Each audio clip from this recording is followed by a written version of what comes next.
He's looking for diamonds in the rough with Lee Cowan, meeting American picker Mike Wolfe. American pickers made him rich and famous, then it all came crashing down. Mike Wolfe's divorce cost him $5.8 million. His friend Frank died after their bitter feud, and now his store has mysteriously closed, leaving fans asking, is the show even real? From fake finds to angry neighbors, the truth about Mike Wolfe is finally coming out, and it's nothing like what you see on TV. Mike Wolfe was born on June 11, 1964, in Joliet, Illinois. When he was young, his family moved to Bendorf, Iowa, where he grew up with his siblings Beth and Robbie. His mother, Rita, raised them alone, working hard to support the family. Money was tight, but Wolfe never let that hold him back. He found opportunity in the most unexpected places. To avoid bullies on his way to school, he took a different route, cutting through alleys and backyards. That's where he first noticed something others ignored, items people had thrown away. At just 6 years old, he spotted a banana seat bicycle lying in the weeds behind a neighbor's house. He pulled it out, cleaned it up, pumped the tires, and sold it for $5. It wasn't just about the money, it was the thrill of finding something valuable where no one else had bothered to look. That moment sparked something inside him. As he got older, he spent more time searching for old bicycles, furniture, and antiques. While other kids were playing sports or watching TV, Wolfe was dragging home rusty bikes and broken-down chairs, determined to fix them up. His mother saw his passion and let him use the family garage as a workshop. He wasn't just collecting junk, he was learning how to restore and sell. His love for bicycles even led him to open a bike shop before shifting his focus entirely to antiques. By 2000, Wolfe decided to turn his lifelong hobby into a business. He opened Antique Archaeology in LeClaire, Iowa, a shop filled with unique finds from his picking adventures. He spent his days exploring barns, garages, and abandoned buildings, searching for lost pieces of history. Business grew steadily, but everything changed in 2010 when American Pickers premiered on the History Channel. The show was an instant success. Audiences loved watching Wolfe and his team uncover forgotten treasures hidden across America. But it wasn't just about antiques, it was about the stories behind them, the history, the craftsmanship, and the people who once owned them.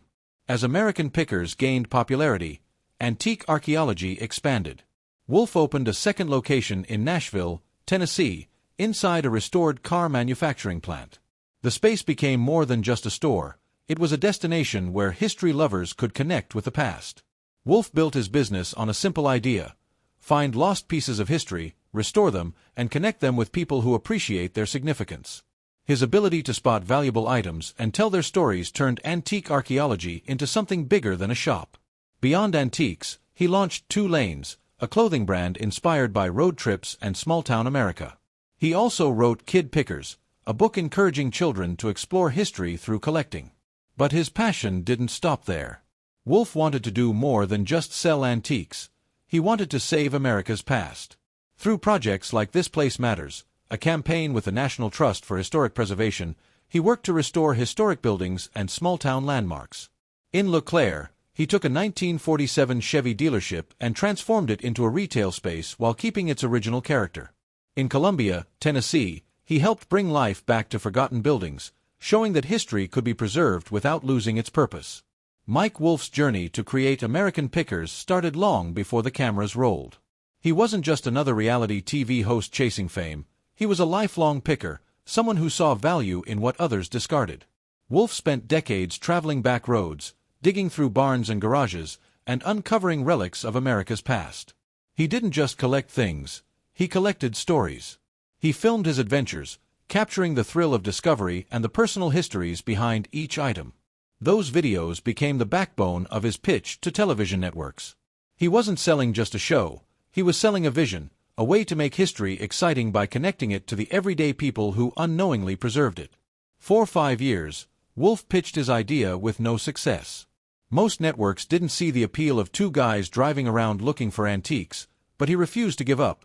He knew there was something special in what he was doing. In 2009, his persistence finally paid off. The History Channel saw the potential, and within months, American Pickers was born. When the show premiered on January 18, 2010, it was an instant hit. The first episode drew 3.1 million viewers, making it the History Channel's most successful debut since Ice Road Truckers. Within weeks, that number climbed to nearly 4 million. The timing was perfect. Shows like Pawn Stars were already proving that history-based reality TV could work, and American Pickers fit right into that wave. But what set it apart was its heart. This wasn't just a show about buying and selling. It was about the people, the places, and the forgotten pieces of history hiding in plain sight. A huge part of the show's success came from Wolfe's partnership with Frank Fritz. The two had known each other since middle school, bonding over their shared love for antiques. They both grew up without fathers and found common ground in the thrill of the hunt.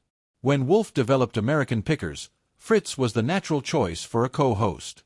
His easygoing personality and love for quirky collectibles, everything from antique toys to oil cans, added a layer of humor and warmth to the show. He had a way of making people feel comfortable on camera, which helped bring out the best stories from collectors. Their chemistry made the show feel authentic. It wasn't scripted drama or forced interactions. It was two longtime friends doing what they loved, and audiences connected with that. Even when tensions later led to his departure in 2021, his role in shaping the show's early success was undeniable.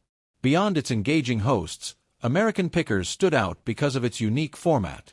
Each episode was more than a treasure hunt. It was a journey through history. Instead of just focusing on the monetary value of an item, Wolfe made sure the show explored its cultural significance. Where did it come from? Who owned it? Why was it important? This storytelling approach transformed seemingly ordinary objects into powerful links to the past. The show also carried a message of sustainability. Picking wasn't just about making money. It was about giving old items a second life. In an age of mass production and disposable culture, American Pickers reminded viewers that the past still had value, not just in dollars, but in meaning. From the very beginning, American Pickers redefined how history could be told on television. It wasn't about textbooks or museums. It was about everyday people, forgotten treasures, and the stories hidden in the most unexpected places. Mike Wolfe and Frank Fritz spent over a decade traveling together, turning rusted junk into valuable finds on American Pickers. Their partnership helped make the show a hit, but behind the scenes, their friendship started to fall apart. By 2020, things had reached a breaking point. That year, Fritz stopped appearing on the show.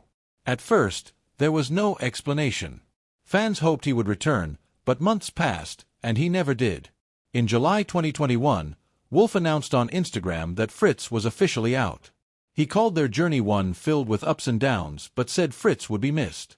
Fritz didn't believe a word of it. In an interview, he called Wolfe's statement bull. Later, Fritz revealed that he and Wolfe hadn't spoken in 2 years. Even after Fritz underwent major back surgery in 2020, Wolfe never checked in. He knew my back was messed up, but he didn't call me up and ask how I was doing, Fritz said. He felt abandoned by someone he had known for over 40 years. There was more to the feud than silence. Fritz believed the show had become completely focused on Wolfe. It's tilted towards him 1000%, he said. Would you like any refinements? Mike Wolfe's collection includes a 1959 Chevrolet El Camino worth $42,400, but his passion for vintage treasures hasn't silenced the criticism. The debate over his impact on Colombia continues, raising a bigger question. When does revitalization turn into gentrification? Wolfe has spent years searching for forgotten treasures across America, but his personal life has had its struggles. He married Jody Faith in 2012, and for nearly a decade, they built a life together. Their marriage faced serious challenges, including Jody's battle with stage 2 non-Hodgkin's lymphoma. She was diagnosed in 2013 and fought through treatment for years before being declared cancer-free in 2020. Despite overcoming that fight together, their relationship didn't last.